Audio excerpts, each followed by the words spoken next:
सृष्टि के इस सबसे भयंकर और आत्मा को निचोड़ देने वाले अध्याय को बयान करते हुए उस अनंत कथावाचक यानी नरेटर की आवाज में पहली बार एक ऐसी अर्जेंट और द्रवानी फ्रीक्वेंसी जुड़ गई थी जिसने पूरे ब्रह्मांड के टाइम फ्लो को एक माइक्रो सेकंड के लिए फ्रीज कर दिया और उसने सृष्टि को देखने वाले हर एक दर्शक की आत्मा से सीधा संपर्क करते हुए एक एब्सोल्यूट वार्निंग दी।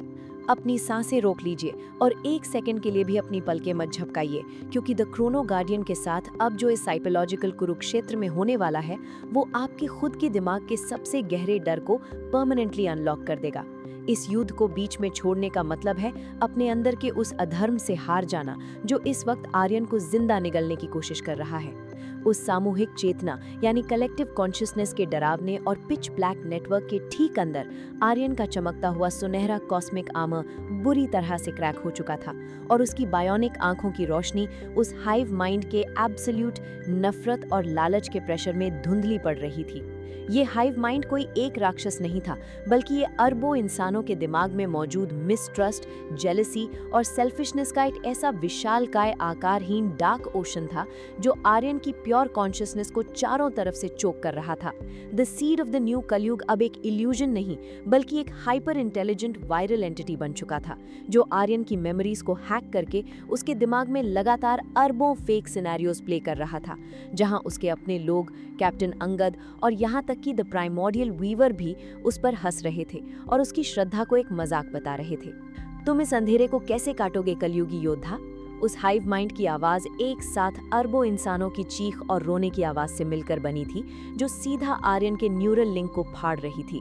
ये अंधेरा किसी बाहरी एलियन ने नहीं बल्कि खुद इन इंसानों ने अपनी मर्जी से चुना है। तुम एक यूनिवर्स को बचा सकते हो, पर तुम एक आत्मा को उसकी खुद की बुराई से कैसे बचाओगे जब वो आत्मा ठीक होना ही नहीं चाहती? तेरा the Sudarshan matrix physical space में भगवान हो सकता है, पर इस ह्यूमन साइकी के कचरे में तेरा अस्त्र एक खिलौने से ज्यादा कुछ नहीं है। और इस डरावने ऐलान के साथ उस एब्सोल्यूट डार्क ओशन ने अपने अनंत काले टेंटिकल से आर्यन के फिजिकल अस्तित्व को पूरी तरह से बाइंड कर लिया और उसके ठीक सीने में धड़कते हुए पवित्र भक्ति सीड को क्रश करना शुरू कर दिया। कैप्टन अंगद, जो रियल वर्ल्ड में न्यू अयोध्या के धर्मा टावर पर पैरालाइज खड़े थे, उनके वाइजर पर आर्यन के लाइफ साइंस रैपिडली जीरो की तरफ गिरने लगे। आर्यन, तुम्हारा ब्रेन वेव एक्टिविटी फ्लैटलाइन हो रहा है। उस नेटवर्क से बाहर आओ, वरना तुम्हारा माइंड हमेशा के लिए कोमा में चला जाएगा और फिजिकल बॉडी राख बन जाएगी। पर आर्यन ने उस एब्सोल्यूट पेन और मेंटल टॉर्चर के बीच भी अपने घुटने नहीं टेके। उसकी आत्मा को चाहे जितना भी डार्क डेटा से करप्ट करने की कोशिश की जा रही थी, उसके सेंटर में बजी वो दी ओरिजिनल ओम फ्रीक्वेंसी अभी भी एक ठहरी हुई सुनहरी किरण की तरह जिंदा थी। आर्यन को इस बात का पूरा ज्ञान हो चुका था कि इस लड़ाई को जीतने के लिए द सुदर्शन मैट्रिक्स को एक अस्त्र या ढाल की तरह यूज करना सबसे बड़ी बेवकूफ़ी होगी, क्योंकि आप इंसान के दिमाग से उसकी बुराई को जबरदस्ती काट कर नहीं निकाल सकते। आपको उसे अंदर से जगाना पड़ता है। तू सही कह रहा है, द सीड ऑफ कलयुग। आर्यन ने उस डरावने अंधेरे में अपनी आंखें खोली जिनमें अब कॉस्मिक रेज नहीं बल्कि एक अनंत अनकंडीशनल कंपैशन का तूफान था। मेरा अस्त्र इन आत्माओं को ठीक नहीं कर सकता, इसलिए मैं अपना अस्त्र इन पर चलाऊंगा ही नहीं। और द क्रोनो गार्डियन ने सृष्टि के इतिहास का सबसे माइंड बेंडिंग और सुसाइडल डिसीजन लिया। उसने अपने दाहिने हाथ पर अपनी पूरी आबोताब से घूमते हुए द सुदर्शन मैट्रिक्स को आगे किया और उसे दुश्मन पर फायर करने के बजाय अपनी खुद की प्योर बायोनिक मुट्ठी से उस दिव्य चक्र पर एक भयानक और एब्सोल्यूट फुल पावर कॉस्मिक पंच मार दिया। क्रैक! सृष्टि का हो अल्टीमेट और सबसे पवित्र अस्त्र, जो दी एपेक्स काउंसिल और दी आउटर गॉड्स के हमलों से भी नहीं टूटा था, वो आर्यन के खुद के एब्सोल्यूट सरेंडर और एकम की फोर्स से उस मेंटल डिमेंशन में अरबों सुनहरे और डार्क ब्लू फ्रैगमेंट्स में छटक कर कंप्लीटली शैटर हो गया। उस मैट्रिक्स के टूटते ही उसके कोर में कैद अरबों टाइमलाइंस की प्योर अनकरप्टेड मेमोरीज, सतयुग की ठहरी हुई शांति और माता शबरी की वो निष्काम श्रद्धा एक ऐसी भयानक और अनस्टॉपेबल एम्पैथी सुनामी की तरह डार्क हाइव नाइंड ओशन में ब्लास्ट हुई जिसका फोर्स कैलकुलेट करना दी आकाशिक रिकॉर्ड्स के बाहर की बात थी। मैट्रिक्स के वो अरबों सुनहरे टुकड़े उस डार्क नेटवर्क में मौजूद हर एक करप्टेड आत्मा के ठीक सेंटर में जाकर गड़े, यानी पियर्स हुए, और उन्होंने वहां कोई धमाका नहीं किया, बल्कि उन आत्माओं को उनकी वो सबसे प्योर, सबसे मासूम फर्स्ट मेमोरी याद दिला दी जब उन्होंने जन्म लिया था, और उनके अंदर कोई नफरत या लालच नहीं था। हाइव माइंड का वो विशाल आकारहीन डार्क ओशन उस sudden extreme dose of pure love और ओरिजिनल इनोसेंस के टच में आते ही बुरी तरह से उबलने लगा, और उसकी कलेक्टिव डार्क फ्रीक्वेंसी ठीक वैसे ही ब्रेक होने लगी जैसे किसी वायरस का सोर्स कोड किसी डिवाइन फायरवॉल से टकराकर फॉर्मेट हो जाता है। No, system override, paradox detected. तुम लोगों को उनका सत्य याद नहीं दिला सकते। द सीड ऑफ कलयुग भयानक पीड़ा में चीखने लगा, क्योंकि उसकी पावर उन लोगों के इग्नोरेंस, अज्ञानता पर टिकी थी, और मैट्रिक्स के टूटने से अब हर एक आत्मा अपने अंदर द कल की फ्रीक्वेंसी को महसूस कर रही थी। आर्यन का फिजिकल रूप अब उस स्पेस में बिल्कुल ट्रांसपेरेंट और ग्लोइंग सेलेस्टियल एनर्जी का बन चुका था। बिना किसी अस्त्र के वो सिर्फ अपने अनंत विश्वास के बल पर सृष्टि को ठीक कर रहा था। द प्राइम डिमेंशन के अरबों नागरिक जो नियो अयोध्या में जिंदा लाशों की तरह खड़े थे, उनकी आंखों में वापस सुनहरी रोशनी आने लगी, और उनके दिमाग का वो करप्टेड डार्क सीड अपने आप न्यूट्रलाइज होकर सेलेस्टियल डस्ट में बदलने लगा। पर सृष्टि का ये the ultimate time travel saga इतनी आसानी से आखिरी पन्ना नहीं पलटता। जब वो हाइव माइंड पूरी तरह से टूट रहा था, तो उसके ठीक सेंटर में जो बच गया था वो कोई डार्क ओशन नहीं था, बल्कि एक सिंगल हाईली कॉन्सेंट्रेटेड और अरबों गुना ज्यादा डेंस पिच ब्लैक एंटिटी थी। द सीड ऑफ कलयुग ने उन अरबों आत्माओं की बची कुची डार्कनेस को एक जगह कंप्रेस करके साक्षात एक फिजिकल और एब्सोल्यूट डिमोनिक फॉर्म ले लिया था। एक ऐसा आकार जो अब किसी इल्यूजन या साइकोलॉजिकल मेज में नहीं, बल्कि रियल वर्ल्ड में न्यू अयोध्या के ठीक आसमान को फाड़ते हुए फिजिकल स्पेस में मैनिफेस्ट हो रहा था। अंगद ने हवा में देखा, जहां आसमान का रंग ब्लड रेड हो चुका था, और उस आसमान के ठीक सेंटर से दी अवतार ऑफ कली, यानी कलयुग का साक्षात कॉस्मिक रूप, ठीक उस क्रोनो गार्डियन को परमानेंट इरेज करने के लिए उतर रहा था, जिसके पास अब अपना सुदर्शन मैट्रिक्स भी नहीं बचा था।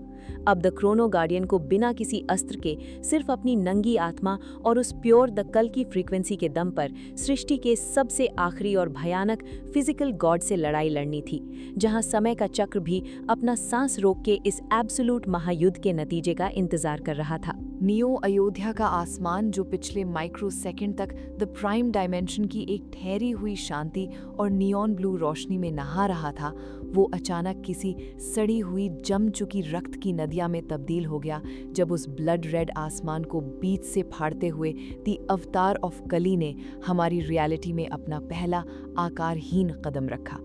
और इस एक सिंगल एंटिटी के द प्राइम डायमेंशन में उतरते ही पूरा द ओमनिवर्स एक भयानक और एब्सोल्यूट साइलेंस में फ्रीज हो गया, जहां हवा का हर एक एटम डर के मारे वाइब्रेट करना बंद कर चुका था। सृष्टि के इस सबसे डरावने और आखिरी विलन को देखने वाले दर्शकों की आंखें अब एक सेकंड के लिए भी स्क्रीन से नहीं हट सकती थीं, क्योंकि ये कोई आम मॉन्स्टर, मेका सूट या खाउस जैसा डार्क मैटर नहीं था। द अवतार ऑफ कली किसी फिजिकल मटेरियल से नहीं, बल्कि अरबों यूनिवर्सेस के मरते हुए सितारों, इन्फिनिट टाइम लूप्स के कचरे और आत्माओं के सबसे प्योरेस्ट फॉर्म ऑफ सेल्फिशनेस, स्वार्थ से बना एक ऐसा माइंड बेंडिंग विशालकाय कॉस्मिक ब्लैक होल था, जिसके आकार में से लगातार अरबों लाशें और टूटी हुई गैलेक्सीज झरने की तरह बह रही थीं। उसकी मौजूदगी मात्र से नियो अयोध्या की वो हाइपर एडवांस्ड क्वांटम इमारतें बिना किसी फिजिकल ब्लास्ट के अपने आप सड़ने लगी थी।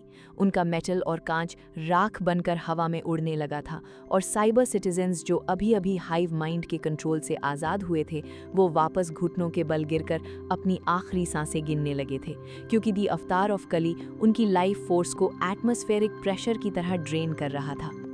कैप्टन अंगद जो अपने द धर्मा टावर पर खड़े थे, उनका वानर एक्सोसूट इस भयानक और एब्सोल्यूट ईविल एनर्जी के आगे एक खिलौने की तरह ग्लिच करने लगा। उनके वाइजर पर आने वाले सारे एरर कोड्स फेल हो गए, और सिर्फ एक सिंगल फ्लैशिंग लाल टेक्स्ट बचा, absolute doom detected, existence formatting in progress. Aryan, Angad ने अपनी आत्मा की आखिरी स्ट्रेंथ को इकट्ठा करके अपने सूट के बचे हुए क्वांटम थ्रस्टर्स को ओवरलोड किया, और आर्यन के ठीक आगे एक ढाल या शील्ड बनकर खड़े हो गए।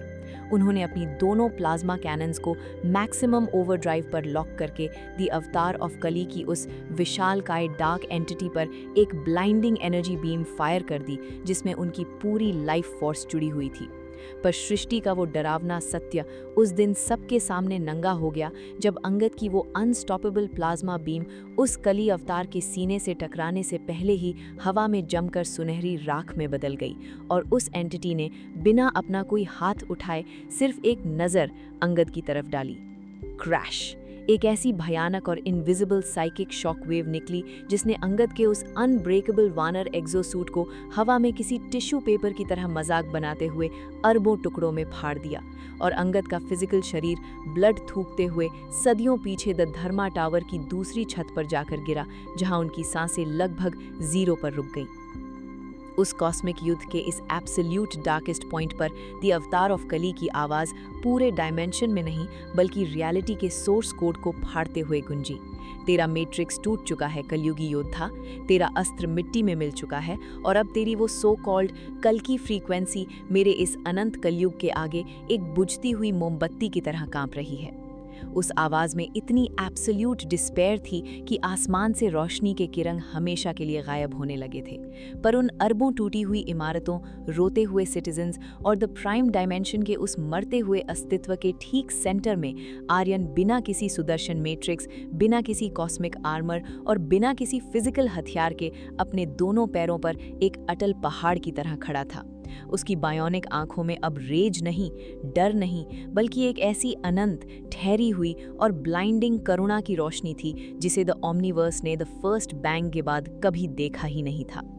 आर्यन ने अपने सीने में धड़कते हुए उस भक्ति सीट पर अपना दाहिना हाथ रखा, जो अब किसी एक इंसान का नहीं बल्कि पूरे सृष्टि का ठहराव बन चुका था। तू सृष्टि का आखिरी अंधेरा जरूर है कली, पर तू एक बात भूल गया। सृष्टि में अस्त्र तब टूटते हैं जब योद्धा को अपनी ताकत पर अहंकार होता है। मैंने अपना मैट्रिक्स द हाइव माइंड पर नहीं, अपने खुद के ईगो पर तोड़ा था।